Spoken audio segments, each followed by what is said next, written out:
Ya, shalom teman-teman yang ada di YouTube, di Zoom ada ratusan, di YouTube ada ribuan, dan di TikTok ada puluhan ribu. Selamat pagi semuanya.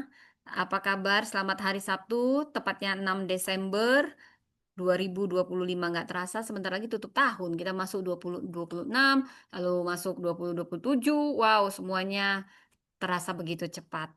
Tapi setiap hari ada berkat yang baru setiap pagi. Selalu baru tiap hari, besar setiamu Tuhan.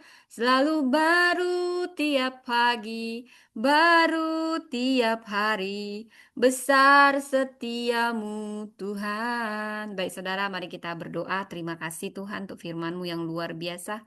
Kami akan mendengarkan kebenaran firman-Mu. Roh Kudus ambil alih hamba untuk memberitakan firman-Mu.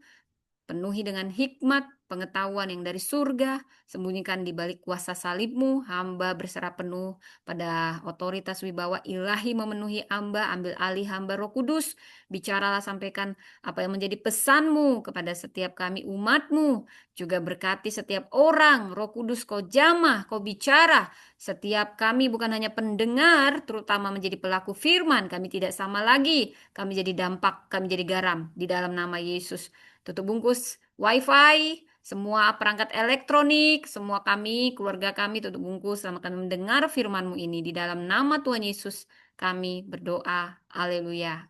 Amin, amin, amin. Apa kabar saudara? Apa kabar Indonesia? Apa kabar pulau-pulau? Salam damai Natal, salam untuk semuanya saudara. Ada sukacita, saya percaya ada sukacita di dalam segala sesuatu. Allah turut bekerja mendatangkan kebaikan. Dan firman Tuhan pagi ini berjudul Robek jubahku, tidak robek martabakku. Wow, ini judul apa sih ya? Baik saudara, kita akan membahas yang jarang dibahas ya. Kisah Pilu, seorang anak gadis raja yang sangat cantik jelita. Mungkin Anda tidak tahu, saya kasih tahu nih. Raja Daud punya putri yang bernama Tamar. Nah, jadi di Alkitab itu yang namanya Tamar selalu cantik ya, saudara. Mirip-mirip sama Tamara Belsenski yang katanya mirip sama saya, saudara. Jadi saya cantik juga gitu ya, saudara. Iya dong, anak-anak Tuhan cantik. Lebih cantik dari anak-anak dunia ini. Karena ada sukacita dari Tuhan yang memancarkan kecantikan surgawi. Amin, saudara. Inilah kisah putri Raja Daud Tamar. Robek jubahku, tidak robek martabatku. Wow, kita baca dari 2 Samuel 13 ayat 18, saudara. Saya ingin kita membacanya ya, saya akan mengeksegesisnya dulu dari berbagai sumber. Jadi kalau kita lihat ini 2 Samuel 13 ini berada dalam bagian di mana terjadinya kehancuran rumah tangga Daud. Inilah celah yang tidak diselesaikan, biar ini jadi pelajaran bagi kita. Jangan buka celah.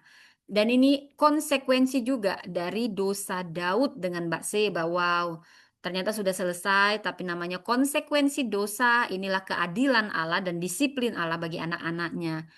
Ini akhirnya terjadi pada anak-anak Daud. 2 Samuel 12. Jadi memang dosa kita diampuni, tapi selalu ada konsekuensi. Makanya jangan berdosa, jangan bilang, ah aku berdosa aja, biar nanti kan aku minta ampun. Tuhan kan maha baik, Tuhan kan maha pengampun. Betul. Tapi Allah kita Allah yang adil, Allah kita disiplin karena kita anak-anaknya. Saudara, Daud aja yang berkenan didisiplin, apalagi Anda ya. Apalagi kita semua, saudara. Jadi dikatakan oleh Nabi Nathan, dosamu diampuni, tapi pedang tidak akan menyingkir dari keturunanmu. Karena Daud dengan sadar membunuh suami Batseba demi menutupi aibnya, saudara. Dia memberi darah orang yang tidak bersalah. Saudara, ini sangat menyakitkan, seorang yang berkenan pada Tuhan bisa jatuh sedalam ini dalam dosa. Apalagi kita. Jadi berjaga-jagalah. Jangan pikir kamu kokoh. Ya, punya hubungan intim aja nggak cukup, saudara. Ketaatan bayar harga. Saudara, dari 2 Samuel 12 ayat 10 ini konsekuensi dosa Daud dan Batseba, sehingga di mana di pasal 13 inilah awal dari runtuhnya keluarga Daud oleh anak-anak Daud sendiri. Diawali terjadinya pemerkosaan. Saudara, Anda mungkin tidak tahu, pemerkosaan kerajaan pertama justru anak Daud, putrinya yang cantik bernama Tamar, yang mungkin tidak pernah dikotbahkan. Sekarang dengarlah khotbahnya. Ini untuk perempuan-perempuan yang diperkosa, perempuan-perempuan yang haknya dijolimi, perempuan yang tidak bisa bersuara, perempuan yang mungkin merasa ternoda dan disalahin. Udah diperkosa, dia yang disalahin. Tapi dibungkam, dibungkam. Seakan perempuan tidak berharga, saudara. Tapi Tuhan mau katakan setiap anak-anakku berharga. Kamu siapa? Kamu manusia beda-bedain laki-laki perempuan. Aku aja Tuhan cinta sama perempuan. Aku yang ciptain perempuan. Dasar kamu laki-laki yang tidak mau tersaing sama perempuan. Nah, ini apa hubungannya, saudara? Ada hubungannya, saudara. Perempuan kelas 2. Dia dinodai, dia yang disalahkan. Saudara, di sini Tuhan mau menunjukkan keadilannya. Mari kita eksegesis. Ini apa kata firman, bukan apa kata saya, saudara. Dan saya ingin kita membuka dari 2 Samuel 13 ayat 1 sampai 22 bila kita buka sama-sama. Di sini diawali bagaimana obsesi Amnon terhadap Tamar, rencana jahat Yonadab, penyamaran sakit Amnon di ayat 6 sampai 7, bagaimana Tamar memasak untuk Amnon ayat 8 sampai 10. Di sini terjadi pemerkosaan Tamar ayat 11 sampai 14. Penolakan kejam Amnon terhadap Tamar dan Tamar meratap dan mengoyakkan jubahnya. Nah, ini di sini saya mengambil judul koyak jubahku terkoyak, martabakku tidak koyak. Intinya seperti itu, saudara. Jadi Tamar dia meratap, dia mengoyakkan jubahnya. Tamar dalam rumah Absalom dan kebungkaman keluarga. Oh, ini luar biasa, saudara. Daud marah. Marah tapi nggak bertindak. Sami maun. Inilah yang membuat luka di hati yang terluka. Semakin dalam lukanya.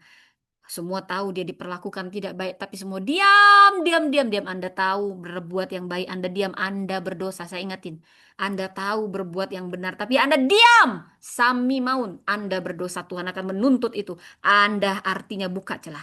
Anda harus bersuara, tegakkan keadilan. Inilah Daud. Daud tahu putrinya sangat terluka diperkosa oleh Amnon anaknya sendiri. Tapi diam, dia benci, tapi diam. Buat apa? Sami maun, saudara. Saudara, Absalom akhirnya dendam sama Daud, dendam sama Amnon. Dia benci. Ini juga bahaya kalau dendam-dendam. Hati-hati sama orang dendam. Diam aja dia diam dia. Bisa dia satu kampung dibunuhnya, saudara. Ada kisah yang sangat pilu. Dia berantem sama istrinya. Dia bawa selulit sama golok. Semua ada 35 orang anak kecil, ada orang dewasa. Diselulit sama suaminya yang berantem sama istrinya ini, saudara. Inilah luka-luka yang tidak disembuhkan. Akhirnya orang yang tidak bersalah yang menjadi korban. Saudara, biar kisah ini membuat kita berani menyuarakan kebenaran. Jangan diam, karena kalau kita diam, kita artinya membungkam kebenaran. Kita berdosa. Itu akan membuka celah luka lebih dalam, saudara. Dan banyak korban nantinya. Saudara, ini kisah dari putri Daud Tamar yang disia-siakan, yang diperkosa, yang dibungkam. Tapi Tuhan selalu mengingat setiap orang-orang yang diperlakukan tidak adil. Mari kita baca dari 2 Samuel. Kita gali, kita eksegesis.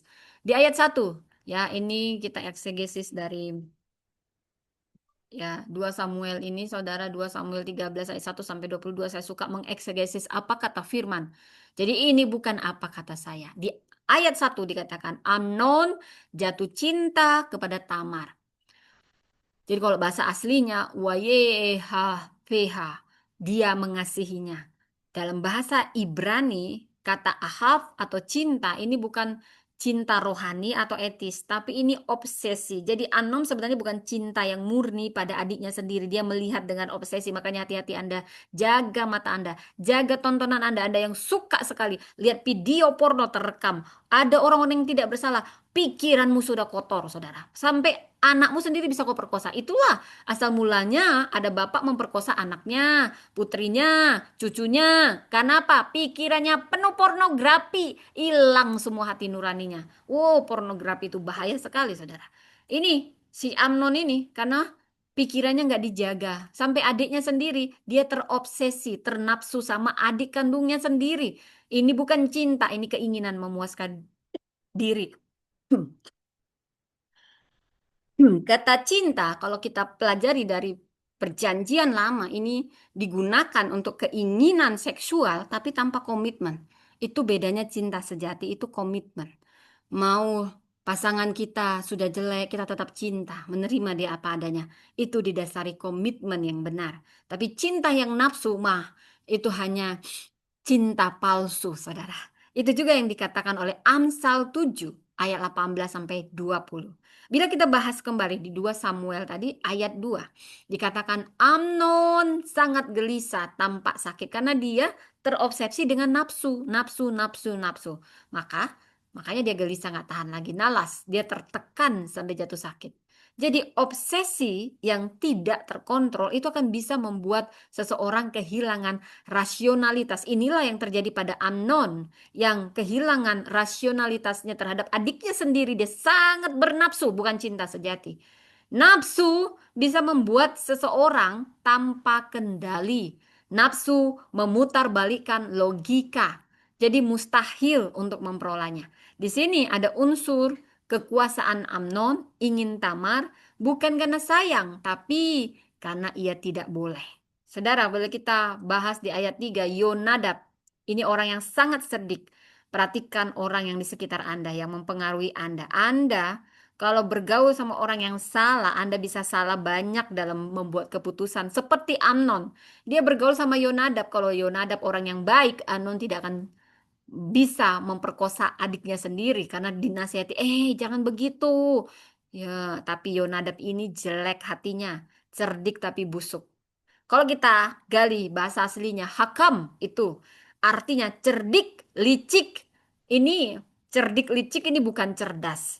Ini licik ya, picik, tapi tidak disertai takut akan Tuhan. Licik seperti ular. Ini sama seperti kata di Kejadian 3 ayat 1. Wow, ini hati-hati bergaul. Dengan siapa Anda bergaul itu menentukan. Makanya ada 5 hal yang akan sangat menentukan Anda 5 tahun ke depan. Apa yang Anda makan, buku yang Anda baca, teman Anda, disiplin Anda tiap hari, dan setiap hal yang berada di sekitar Anda, termasuk sahabat Anda. Seperti apa sahabat Anda? Itu sangat menentukan 5 tahun ke depan dan sangat menentukan masa depan Anda. Salah bergaul, maka kasihanlah masa depanmu suram. Seperti si Yonadab.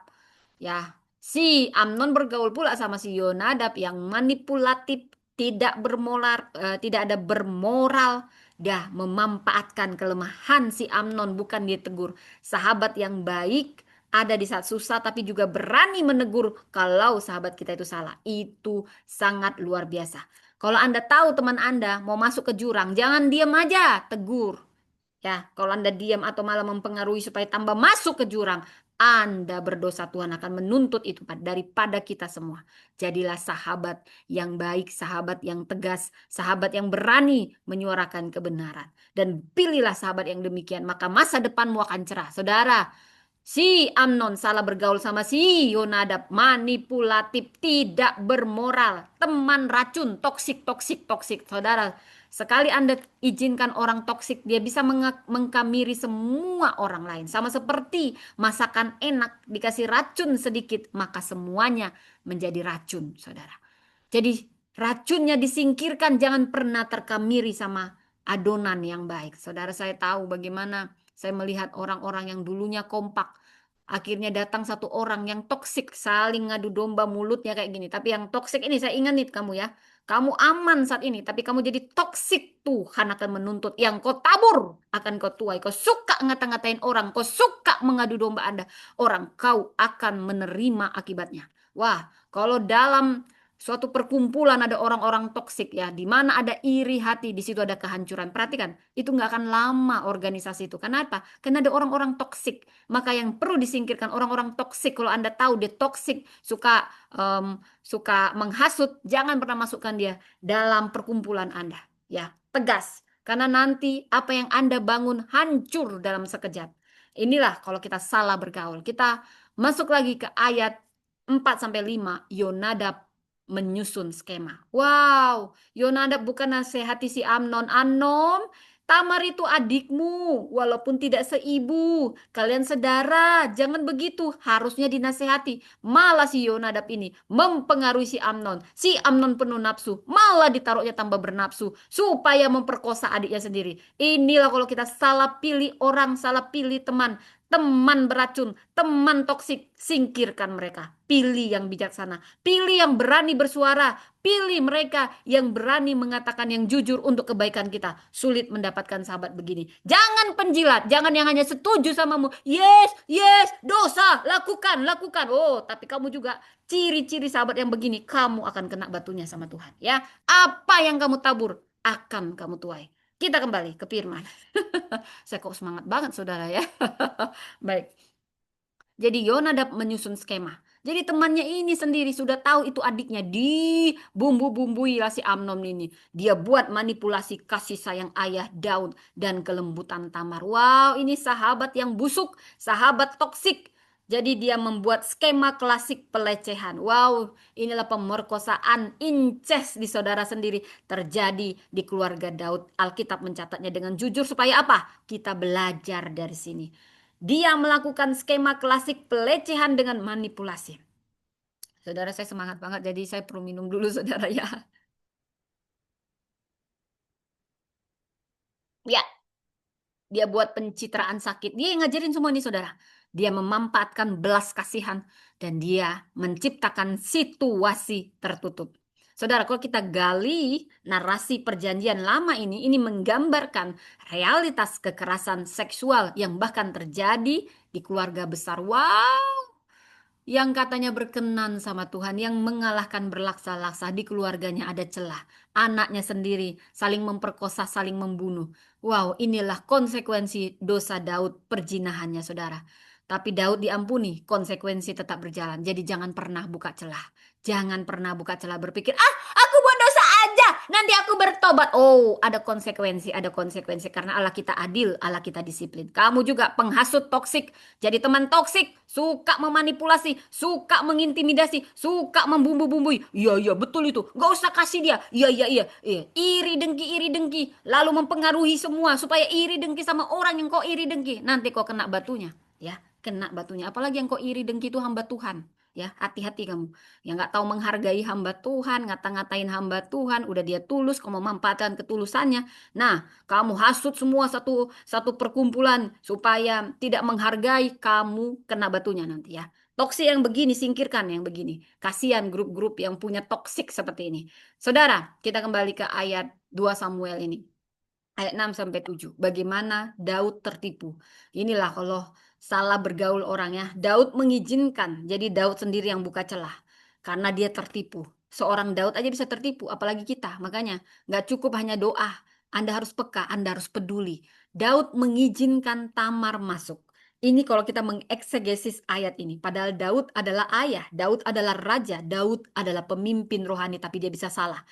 Dia naif dan tidak mampu peka dengan tanda-tanda. Inilah kelemahan kepemimpinan Daud. Inilah celah pintu masuk tragedi bagi putrinya sendiri. Saudara, ini memberi kita wawasan. Sehebat apapun seorang pemimpin rohani, dia bisa salah. Kita berdoa buat pemimpin kita. Dan jangan kau merasa kau sebagai pemimpin rohani. Aku pemimpinnya. Tunduk sama aku. Pemimpin banyak salah. Justru pemimpin, apalagi yang takut terancam, paling sering salah. Jadi hati-hati, jangan cuma sepenuh dia pendeta. Ini nggak mungkin salah. Pasti yang salah jemaatnya. Pendeta juga bisa salah, jemaat bisa salah. Makanya berdoa. Tuhan kasih hikmat kepada semua orang. Saudara, Daud naib sekali membiarkan putrinya masuk ke kamar Amnon yang penuh nafsu putranya sendiri. Saudara, di ayat 8 sampai 10, Tamar memasak roti bundar. Kalau kita gali bahasa asli roti bundar, roti hati levivot, ini makanan istimewa khusus untuk orang sakit. Begitu tulusnya Tamar, disalahgunakan ketulusannya, dimanfaatkan ketulusannya. Saudara, saya tahu rasanya dimanfaatkan ketulusan kita, ditipu-tipu, dimanipulasi. Tapi saya mau katakan tetaplah tulus, namun jangan on, tulus namun jangan oon. Itu kata firman. Cerdik seperti ular, tulus seperti merpati. Tetap tulus melayani, tapi untuk orang-orang yang hanya memanfaatkan ketulusanmu, sehingga firman Tuhan juga nanti kamu kepahitan untuk menjaga hatimu. Hindari mereka. Ketahuan kok orang yang nggak tulus, manipulatif. Kalau kita berdoa, Tuhan, singkirkan aku dari orang-orang yang nggak tulus. Saya sudah merasakannya bagaimana ketulusan saya hanya dimanfaatkan. Tuhan sendiri yang membebaskan saya dari orang-orang begini. Langsung nampak ujung taringnya adalah dia langsung mengeluarkan saya, adalah langsung dia kepanasan karena dia nggak tulus. Dia tahu, nggak ada lagi yang bisa aku manfaatkan, nggak diperlukan lagi si Priscilla ini, aku keluarkanlah dia, ku blokirlah dia. Wah, ada banyak hamba Tuhan begini. Dan saya bersyukur, terima kasih Tuhan. Engkau mencegah aku dari orang-orang manipulatif, pendeta-pendeta, topengkan serigala, uang, uang, uang. Wah, saya sudah lihat pendeta-pendeta seperti ini. Mereka sendiri yang mengeluarkan saya karena mereka tidak tahu. Jadi mereka tetap salah. Mereka di kasus yang salah.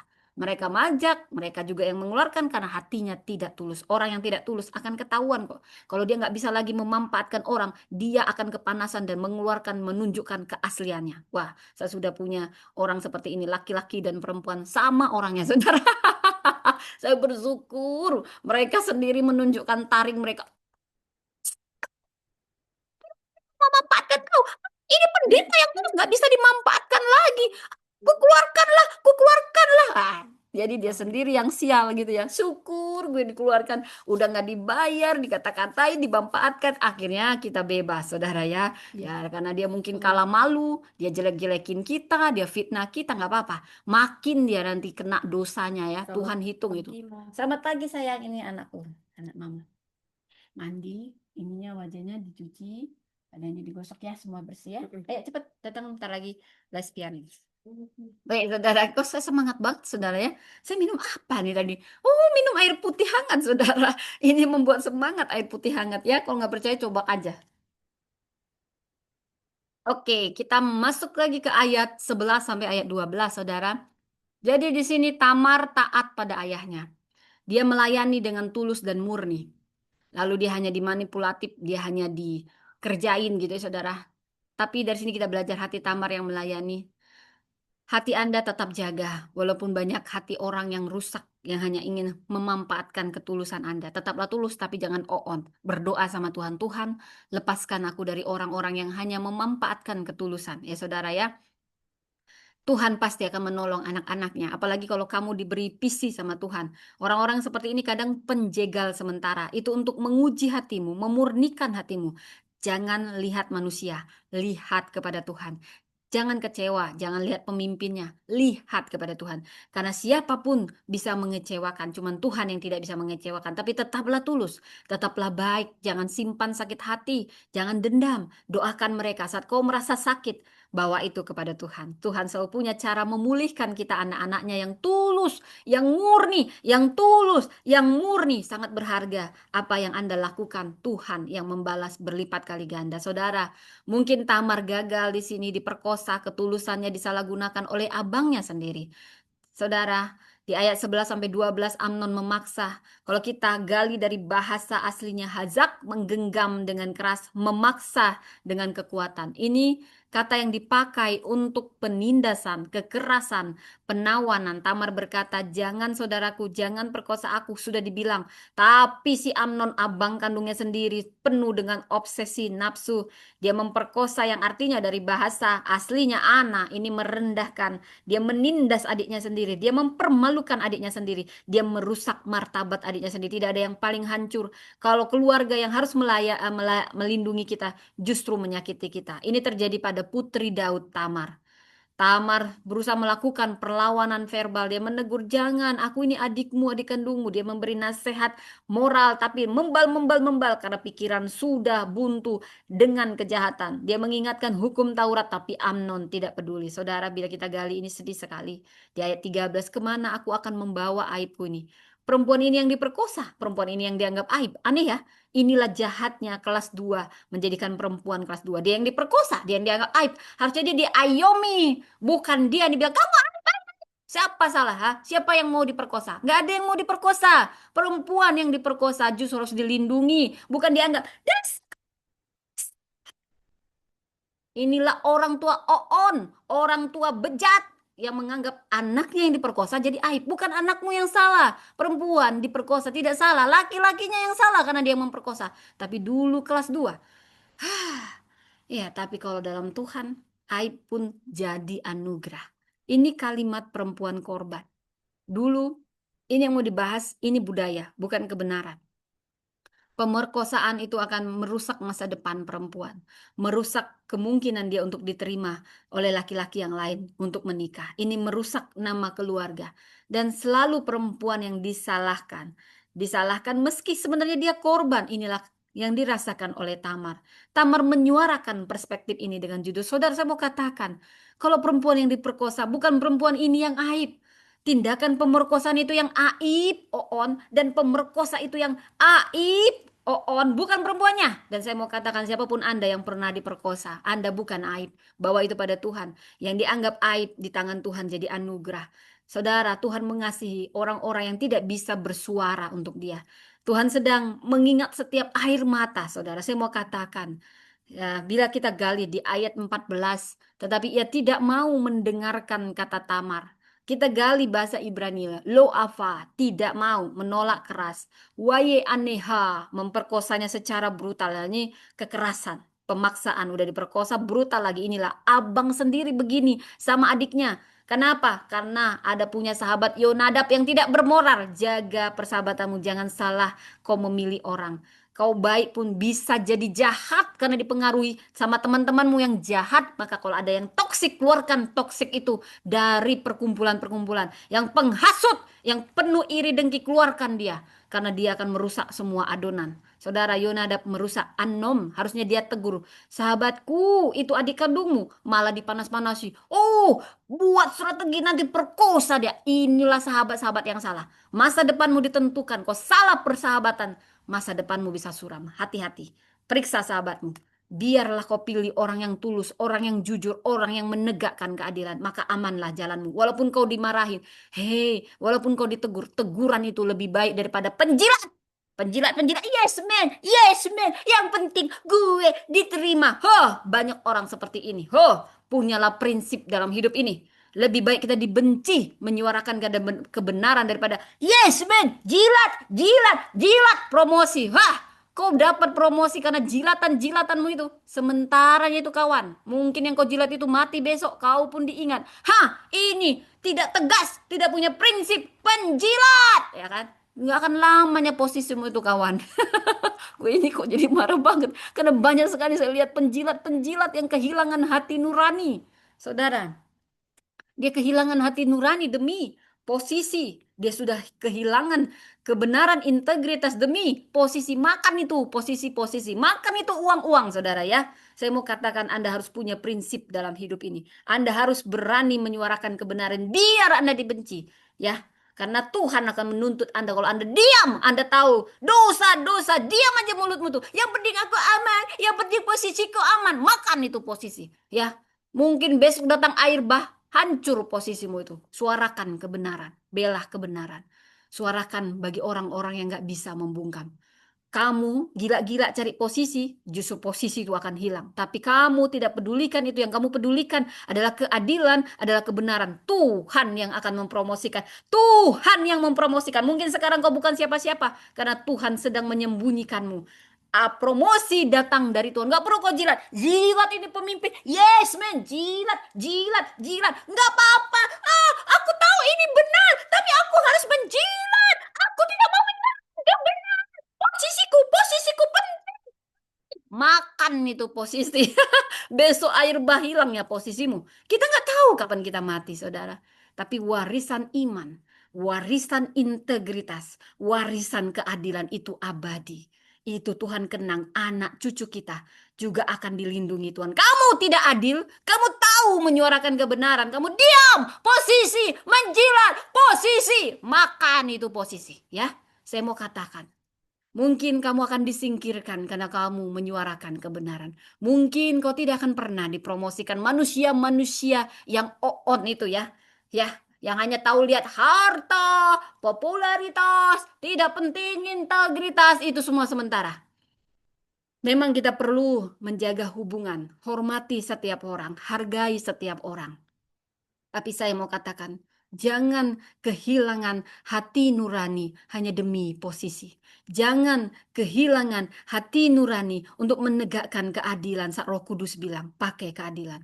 Saudara, yang saya percaya, kita tetap menghargai siapapun, tulus sama semua orang. Tulus sama semua orang. Tuhan yang mempromosikan. Tuhan yang mempromosikan. Walaupun si penjilat-penjilat itu, oh, ini nggak ada bukti. Buat apa aku baik-baik sama dia? Buat apa aku datang sama dia? Hah, ini nggak ada gunanya sama aku. Hah, kamu nggak akan pernah tahu. Mungkin pengemis yang kau anggap nggak bisa apa-apa samamu. Ada orang yang melihat dengan tulus, ketulusanmu itu nggak akan pernah bohong. Saudara, jangan pernah percaya jilatan-jilatanmu sama manusia. Tuluslah sama setiap orang. Tuhan menghitungnya. Deklarasikan bahwa Tuhan yang akan mempromosikanmu.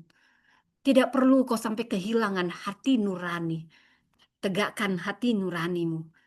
Promosi dari Tuhan.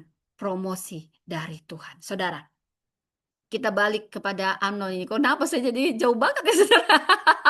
Tidak apa-apa. Ini yang Roh Kudus sampaikan untuk saya sampaikan. Banyak orang sekarang kehilangan hati nurani hanya demi mempertahankan posisi. Wow, banyak orang yang kehilangan integritas hanya demi posisi. Hanya demi menjilat, menjilat, menjilat. Gitu ya, saudara. Saya hanya percaya promosi dari Tuhan, dia bisa pakai siapapun. Ketulusan, ketulusan. Jaga hati nurani, kebenaran, kebenaran, keadilan, tegakkan, bersuara, jangan diam, jangan cari aman, jangan diam, jangan cari aman. Tuhan akan menuntut itu, ya. Baik, kita balikkan ke ayat 14. Tetapi ia tidak mau mendengarkan kata Tamar. Wah, tidak mau dia, maunya nafsunya udah penuh dengan nafsu, dia memperkosa secara brutal. Inilah kejahatan total. Ayat 15, Amnon setelah memperkosa malah yang dulu cinta nafsu akhirnya sangat benci sama Tamar. Ini gangguan psikologis kah? Saudara, kalau kita ke bahasa aslinya, ini kebencian si Amnon justru jauh lebih besar daripada rasa sukanya pada adiknya dulu, nafsunya. Kenapa? Nafsu kenyang jadinya jijik, jijik jadinya benci, benci inilah meninggalkan. Inilah pola klasik cinta palsu. Makanya kamu yang pacaran-pacaran ya, pacarmu itu minta inilah cium, inilah itulah, nggak usah kok kasih. Si lapet yang kayak gitu ya, saudara. Tinggalkan pacar begini. Aku udah tahu kedok-kedok pacar begini. Cuman aja sama mama. Nanti Tuhan yang membalas dia. Tapi nggak usah kau dendam. Cuman ku ingatin kamu yang pacaran-pacaran. Jangan pernah kau kasih. Ya. Itu cinta palsu. Nanti kalau udah didapatkan ya. Bisa dirasa benci sama kamu. Ya. Makanya itu hanya pada pernikahan. Ya. Pada pernikahan. Karena semua yang minta-minta sebelum nikah. Minta tidur, minta tidur. Itu semua cinta palsu. Ya, laki-laki kayak gitu bilang, kamu cinta palsu sama aku. Kalau begitu nikahi aku kalau kamu mau yang kayak itu ya. Karena itu semua nafsu, nafsu kebutuhan. Tapi kalau cinta itu komitmen. Cinta itu komitmen. Setelah ia memuaskan dirinya, ini contohnya si Amnon. Udah puas nafsunya, nafsu, nafsu, nafsu. Dia malah benci banget sama si Tamar yang sudah dijadikannya objek. Selesai dipakai, habis manis sepah dibuang. Kamu laki-laki yang habis manis sepah dibuang sama perempuan. Ada hukum Tuhan buatmu. Hati-hati kamu punya anak perempuan. Kalau kamu punya anak perempuan, jangan kau sembarangan sama perempuan. Mungkin kau punya adik perempuan, jangan kau jadikan perempuan objek. Perempuan bukan objek. Kalau kau cinta sama pacarmu, jangan kau minta cium ini, tidur ini. Itu semua cinta palsu. Karena cinta yang sejati, komitmen, itu semua nafsu. Jangan kau kasih. Karena setelah dia mencicipi itu, oh mungkin dia akan berubah seperti si Amnon ini. Kalau dia tidak punya cinta yang tulus, dia jadinya benci. Saudara, saya pernah ngerasain yang kayak gini, saudara. Dan saya bersyukur, saudara. Jadi jaga komitmenmu, jaga cintamu hanya pada suamimu, saudara. Kita balik ke ayat 16. Ya, Tamar memprotes. Tamar berkata, mengusir, aku lebih jahat daripada yang kau lakukan tadi. Mengusir aku itu lebih jahat. Sudah dia puaskan nafsunya pada adik kandungnya sendiri. Dijadikan objek diperkosa secara brutal, diusir. Pergi kamu. Karena apa? Karena di hatinya hanya adalah nafsu, nafsu, nafsu. Bukan cinta yang tulus. Saudara, makanya dari situ kau akan melihat ketulusan pria. Saudara, Pemerkosaan adalah kejahatan. Pengusiran ini penghilangan martabat. Inilah yang dirasakan putri Raja Daud oleh abangnya sendiri. Karena abangnya ini tidak jaga hati, tidak jaga pikiran. Temannya pun si lapet-lapet yang mengajarinya. Si Yonadab gitu ya. Jadi sahabatmu, hati-hati kau memilih sahabat. Pilihlah orang yang tulus, orang yang berani menegur. Karena itu akan menjaga langkah kita, bukan penjilat. Singkirkan para penjilat, singkirkan para toksik. Bergaulah sama orang-orang yang tulus, yang berani menegur. Saudara, kadang obat itu pahit menyembuhkan, saudara. Tapi gula-gula itu yang buat diabetes, bahkan mati kronis, saudara. Dan Tamar diusir di ayat 17 sampai 18. Tamar diusir, jubahnya disobek. Bung! Wah, itu luka yang paling dalam pada seorang perempuan, saudara. Ketulusannya diinjak-injak, cintanya diinjak-injak.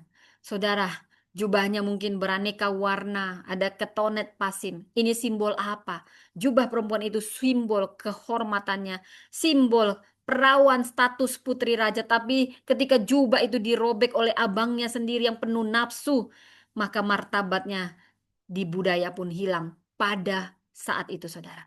Tapi saya mau katakan, Tuhan tidak pernah menghilangkan martabat kita. Jubah kita bisa koyak di mata dunia, tapi martabat kita tidak pernah koyak karena itu dari Tuhan. Saudara, identitas kita atas apa kata Tuhan, bukan apa kata dunia. Saudara, di ayat 19 kalau kita gali, Tamar menaruh abu di atas kepalanya. Dia jadi korban. Dia yang diperkosa, dia yang disalahkan juga, dia yang dianggap aib. Saudara, kasihan sekali perempuan, saudara. Dia harus meratakan ratapan, kehinaan, duka, bahwa tanda kemurnian yang dirusak. Saya mau katakan, Anda bisa kemurnian Anda dirusak. Anda diperkosa. Anda tetap murni di mata Tuhan. Karena itu hanya fisik yang diperkosa, martabat kita dari Tuhan. Harga diri kita tidak pernah berkurang. Dunia bilang ini, dia perkosa. Itu on, dunia on. Kita korban, tapi jangan mengasihani diri. Selalu ada kasih karunia Tuhan, selalu sanggup. Karena Tuhan adalah Allah yang maha adil. Dia Allah yang menempatkan martabat kita, bukan apa yang diperlakukan terhadap kita. Identitas kita dari Tuhan kita. Kemurnian kita tetap murni di hadapannya, saudara. Wow. Siapapun Anda yang jadi korban permokosaan, saya mau katakan, Anda murni di hadapan Tuhan. Harga diri Anda tidak berkurang di hadapan Tuhan. Anda tetap terhormat bagi Tuhan. Martabat Anda tidak pernah koyak, sekalipun Anda diperkosa oleh berapa orang pun. Anda tetap murni di hadapan Tuhan. Itu hanya fisik, tapi semuanya identitas dari Tuhan. Saudara, di ayat 20. Absalom menampung Tamar, tetapi menyuruh diam. Kata diam di sini kalau kita gali ke bahasa asli, haca haca risi, tutuplah mulutmu, diam. Ini wow, bahaya nih. Ini budaya yang menyalahkan korban. Sudah dia yang dikorbankan, dia yang disuruh diam kamu. Kamu yang diperkosa, kamu yang disuruh diam. Kamu aib. Padahal si tukang pemerkosa inilah aib. Ya, bukan yang diperkosa yang aib, pemerkosanya yang aib. Dan saya mau katakan yang diperkosa tetap murni di hadapan Tuhan. Pemerkosanya lain tidak murni, saudara. Jangan pernah menyalahkan anakmu perempuan, saudara.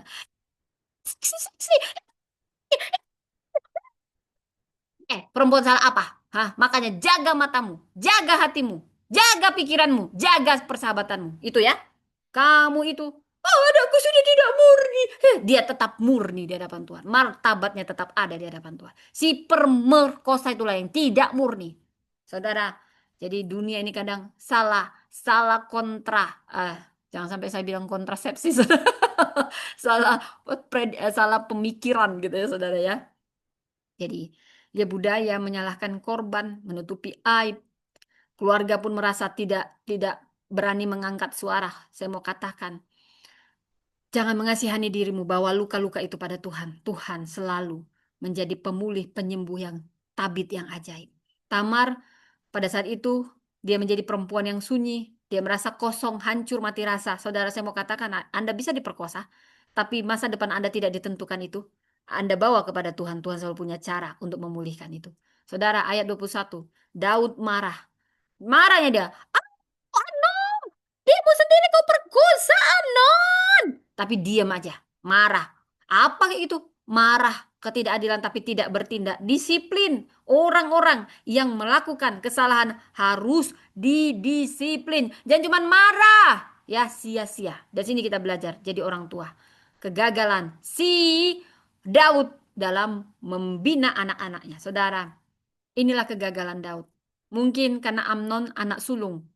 Amnon ini seharusnya pewaris tahta, tapi dia gagal. Daud bersalah secara moral. Kamu diam aja. Kamu tahu melakukan kebenaran, tapi diam aja kamu. Tuhan akan menuntut kamu berdosa. Saudara, inilah dosanya secara moral, selain dosanya dengan Batseba. Dan dia merasa dia tidak pantas menegur karena dia pernah berbuat dosa. Seharusnya kita, siapa sih kita nggak pernah berbuat dosa? Biar itu jadi pelajaran, bukan mengintimidasi kita untuk menyuarakan kebenaran. Saudara, budaya patriarki ini menormalisasi diam. Diamnya Daud. Justru awal kehancuran. Diamnya kamu sebagai pemimpin yang gagal. Itu akan menjadi awal kehancuranmu. Kamu harus bersuara saat Tuhan bilang bersuara. Tegakkan keadilan. Bersuara. Tegakkan kebenaran. Bersuara.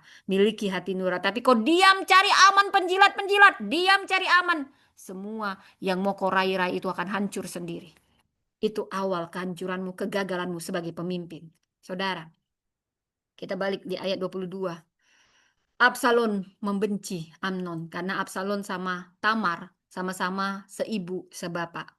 Dia sayang sama adiknya. Dia merasa adikku diperlakukan begini, diperkosa, tapi diam aja bapakku. Oh, dia dendam.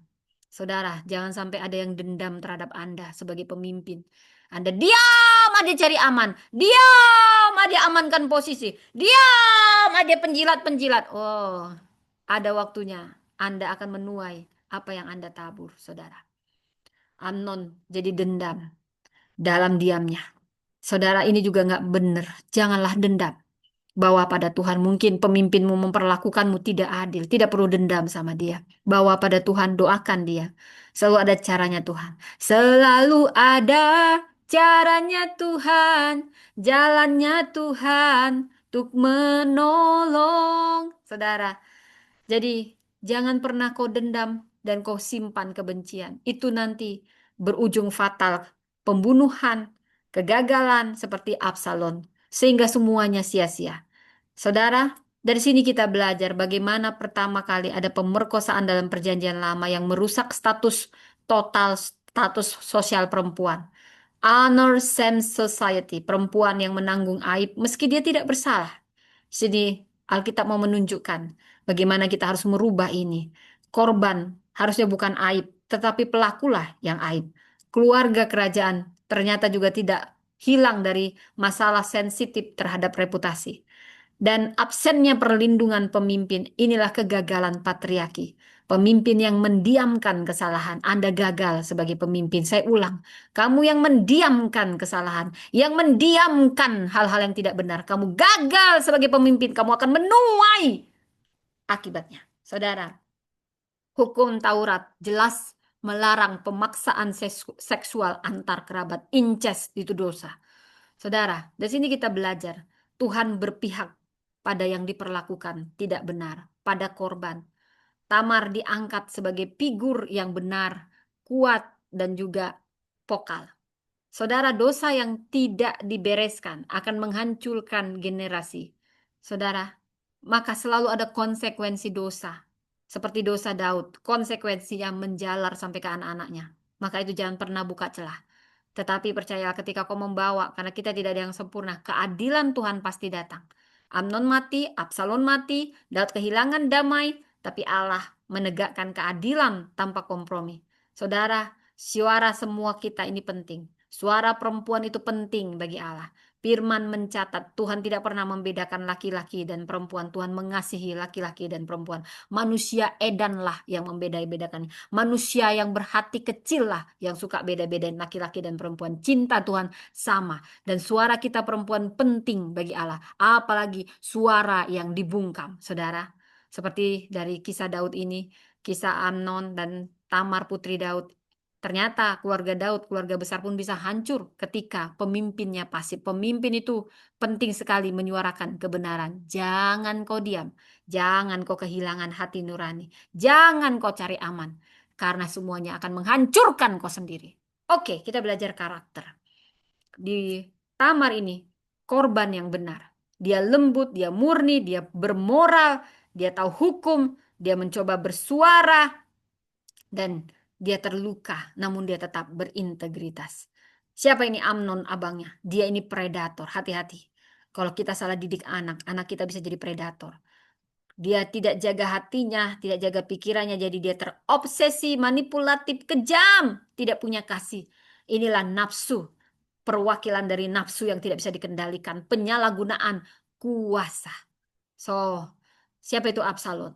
Absalom anak Daud yang lain. Dia jadi pendendam karena Daud gagal sebagai ayah, gagal sebagai pemimpin. Padahal Absalom ini anaknya karismatik, tapi dia menyimpan dendam dalam diam sehingga tidak komunikatif.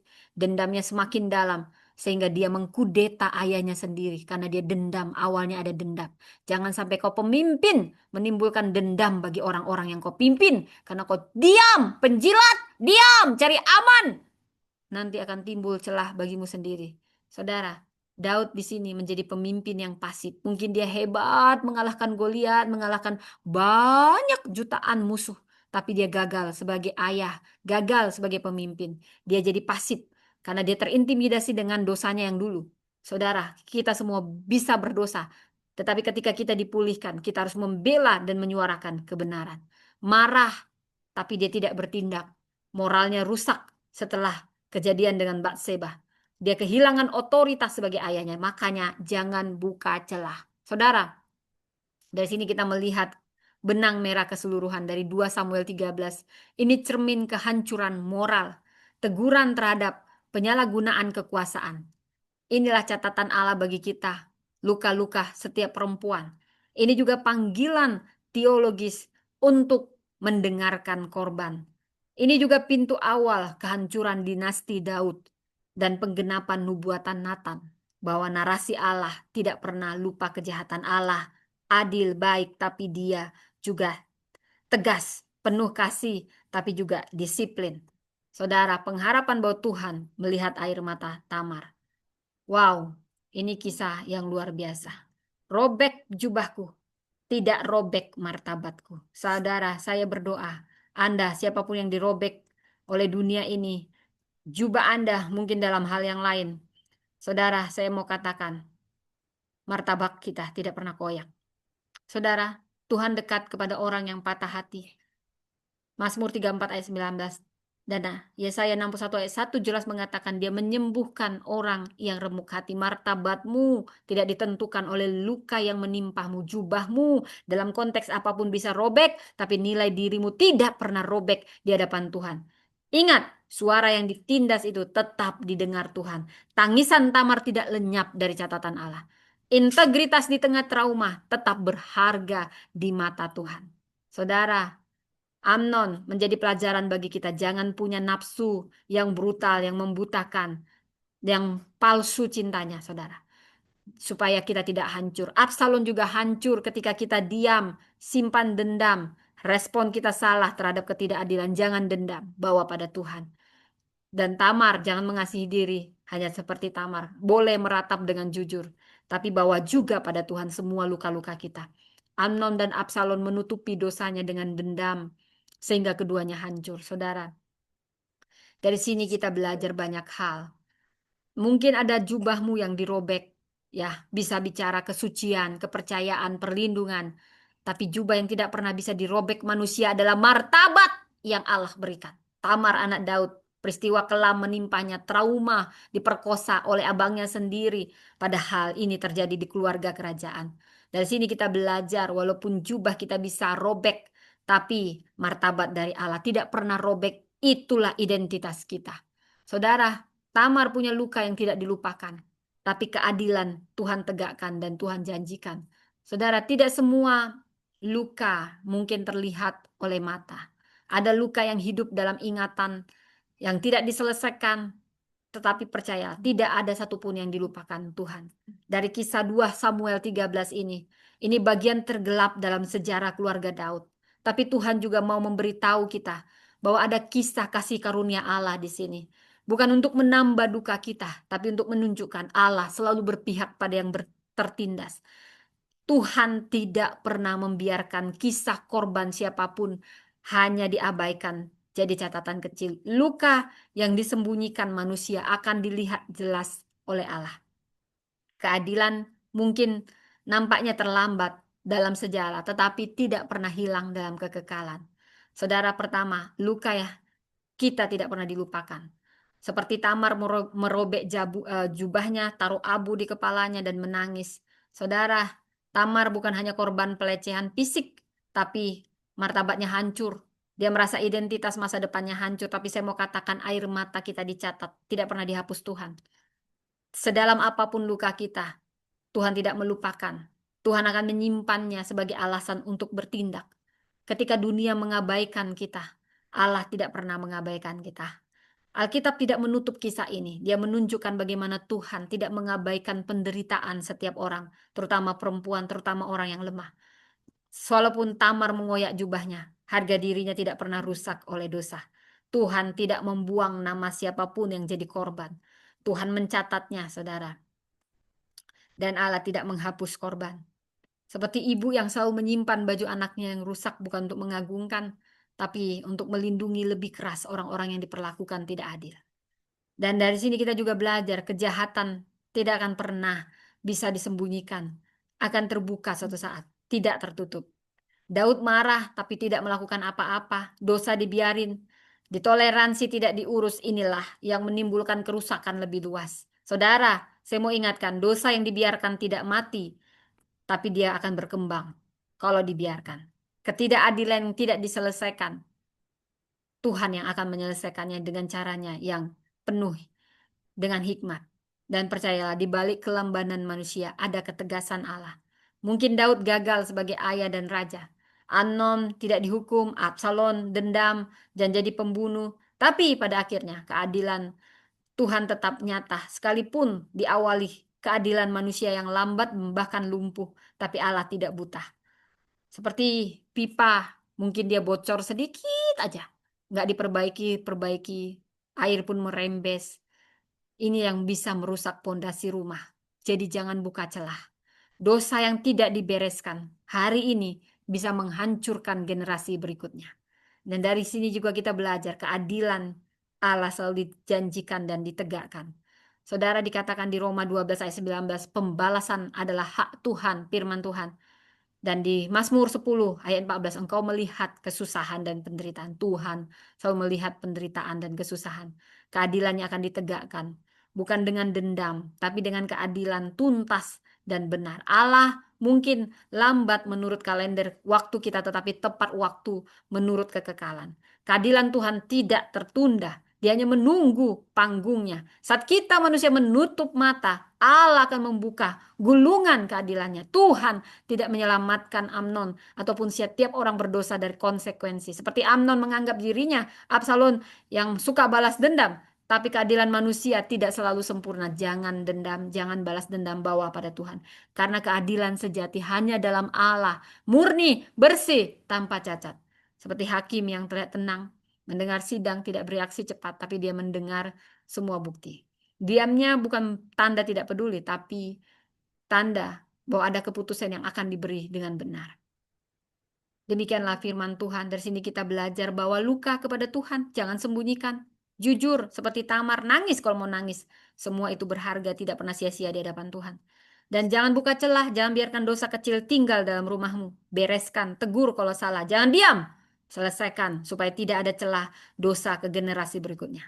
Dan serahkan keadilan kepada Tuhan, bukan dendam. Karena Allah kita mampu, Dia suci, Dia tepat waktu daripada kita. Jadi inilah judul, jubah kita bisa robek oleh apapun, konsekuensi selalu datang. Tuhan tidak membiarkan martabat anak-anaknya robek. Keadilan Tuhan mungkin terasa bagi kita nampak lambat tertunda, tapi tidak terlupakan, tepat dalam kekekalan waktunya. Allah tidak diam, Allah tidak lupa, dan Dia tidak pernah salah dalam jalannya. Bawa semua luka kita kepada Tuhan. Mari kita berdoa. Terima kasih Tuhan untuk firman-Mu yang luar biasa ini. Terima kasih Engkau mengajarkan kami. Luka-luka kami tidak Kau lupakan.